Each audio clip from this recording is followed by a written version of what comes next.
ವೀಕ್ಷಕರೇ, ಹೊಸದಾಗಿ ನಿರ್ಮಾಣವಾಗುತ್ತಿರುವ ಪುಣೆ ಟು ಬೆಂಗಳೂರು ಹೈವೇ. ಈ ಹೈವೇಯು ಸುಮಾರು 40,000 ಕೋಟಿ ಯೋಜನೆ ಅಡಿಯಲ್ಲಿ ನಿರ್ಮಾಣವಾಗುತ್ತಿರುವ ಈ ಹೈವೇಯು ಯಾವ ಸಿಟಿಗಳ ಮಾರ್ಗವಾಗಿ ಹೋಗುತ್ತದೆ? ಪುಣೆಯಿಂದ ಪ್ರಾರಂಭ ಆಗುತ್ತಿರುವ ಈ ಹೈವೇಯು ಕರ್ನಾಟಕದಲ್ಲಿ ಬೆಳಗಾವಿಯಿಂದ ಮೊದಲು ಪ್ರಾರಂಭವಾಗುತ್ತದೆ.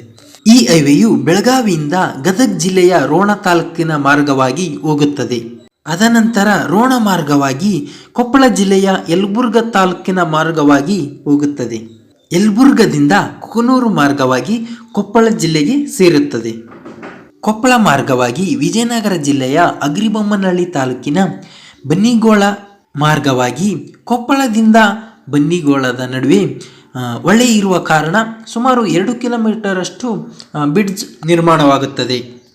ಬನ್ನಿಗೋಳ ಗ್ರಾಮದ ಮಾರ್ಗವಾಗಿ ಅಗರಿಬೊಮ್ಮನಹಳ್ಳಿಗೆ ಸೇರುತ್ತದೆ. ಅಗರಿಬೊಮ್ಮನಹಳ್ಳಿ ಮಾರ್ಗವಾಗಿ ಕೂಡ್ಲಿಗಿ ತಾಲೂಕಿಗೆ ಸೇರುತ್ತದೆ. ಕೂಡ್ಲಿಗಿ ಮಾರ್ಗವಾಗಿ ನಿರ್ಮಾಣವಾಗುವ ದಾವಣಗೆರೆ ಜಿಲ್ಲೆಯ ಜಗಳೂರು ಮಾರ್ಗವಾಗಿ ಹೋಗುತ್ತದೆ. ಜಗಳೂರು ಮಾರ್ಗವಾಗಿ ಹೋಗುವ ಈ ಹೈವೇಯು ಚಿತ್ರದುರ್ಗ ಮಾರ್ಗವಾಗಿ ಹೋಗುತ್ತದೆ. ಚಿತ್ರದುರ್ಗ ಮಾರ್ಗವಾಗಿ ಹೋಗುವ ಈ ಹೈವೇಯು ನಂತರ ಹಿರಿಯೂರು ಮಾರ್ಗವಾಗಿ ಹೋಗುತ್ತದೆ. ಹಿರಿಯೂರು ಮಾರ್ಗವಾಗಿ ಹೋಗುವ ಈ ಹೈವೇಯು ನಂತರ ತುಮಕೂರು ಜಿಲ್ಲೆಯ ಸಿರಾ ಮಾರ್ಗವಾಗಿ ಹೋಗುತ್ತದೆ. ಸಿರಾ ಇಂದ ತುಮಕೂರು ಮಾರ್ಗವಾಗಿ ಹೋಗುತ್ತದೆ.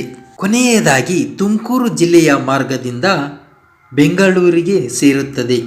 ಈ ಹೈವೇಯು ಸುಮಾರು 40,000 ಕೋಟಿ ಅಡಿಯಲ್ಲಿ ನಿರ್ಮಾಣವಾಗುತ್ತಿದೆ.